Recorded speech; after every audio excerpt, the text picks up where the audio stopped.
Trump's tariff agenda is working?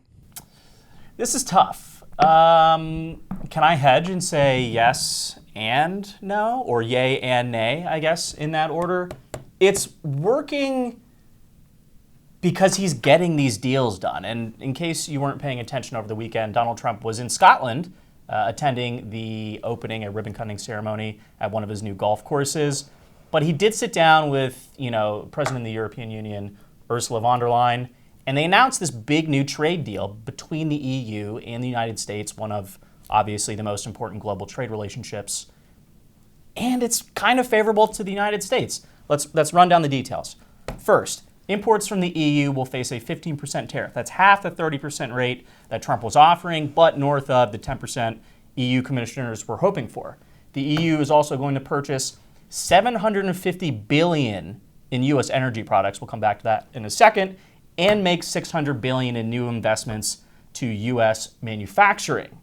Now, I didn't think he was going to get this deal. And the EU is big. It's the third largest U.S. trading partner. And I do kind of think, even though Donald Trump had continued to push the goalposts for at least 90 days since Liberation Day, and even before that, on the implementation of these tariffs, Wall Street coined it as taco. Trump always chickens out. But I do think he was trying to actually negotiate these deals. Because let's be honest, who does he have deals with right now? Not all 200 trade partners, but he's got them with China, the EU, Japan, South Korea, Vietnam. Those are the biggies. He's working on stuff with Canada and Mexico. And it looks like this is actually coming to fruition. Now, we haven't seen any inflationary shocks yet because implementation has been delayed. So that's why I'm not going to give him a full yes. But what do you think, Sarah? I, as a card-carrying member of the media, am surprised that Trump appears to be successful in at least trying to pursue this agenda. I would say it's nay with a side of yay for me. And here's why. There is a big segment of the MAGA base who are sort of inclined towards the doctrine of the new right, who want to see Trump go even harder. They want to see tariffs fundamentally reorient the U.S. economy around domestic manufacturing. The goal here is not to grease the wheels for continued globalization with just a few sweeteners thrown in for the U.S. economy. The new right wants to see the sort of economic world order totally reshuffled because it's not working for the American worker.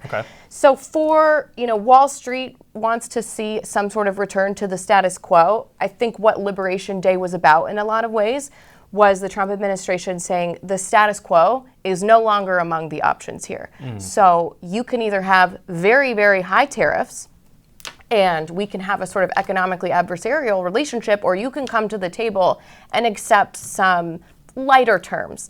But business as usual is not going to be on the table when we begin these negotiations. Some of the people on the new right think very severe protectionist tariffs is the way to protect the American worker. But we are seeing, the idea that the United States has to bear the costs of the global market in order to keep it going, that is changing from a sort of 30,000-foot view. And in that sense, the tariffs are successful. Okay. Just for the record and for our folks at home, you said the new right wants to see greater tariffs.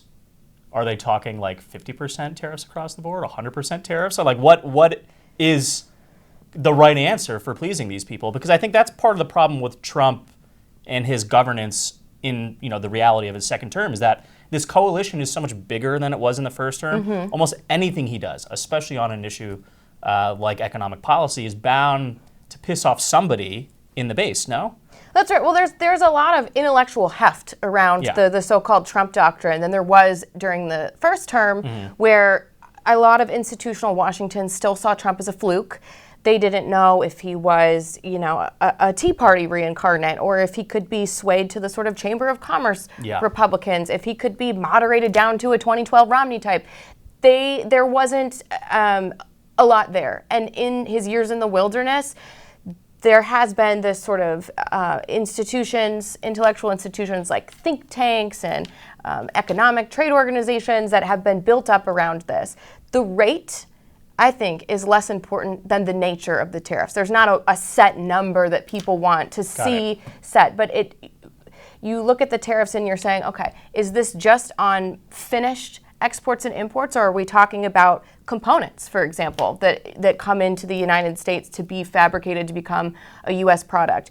Are they targeted on countries that typically act as sort of pass-throughs for Chinese exports to be dumped into the U.S. market?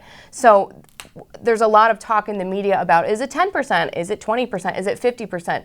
The devil's in the details there of the fine print about, are we easing non-tariff trade barriers like regulations? Are we looking at these sort of other nations where products sort of get shipped through? I mean, automobiles is a big part of this conversation, right? Where if China makes all of the parts for an automobile and they're simply put together in Mexico, is China getting around some of these trade barriers in that way? If America isn't sort of chasing these goods all the way down the manufacturing line, are you really providing the protectionism that's needed? And the new right is going to be very interested in a lot more than just the top line rate. Yeah, I think we'll definitely get some news on how successful this policy is as a whole starting next week, because those country tariffs are set to be implemented on August 1st.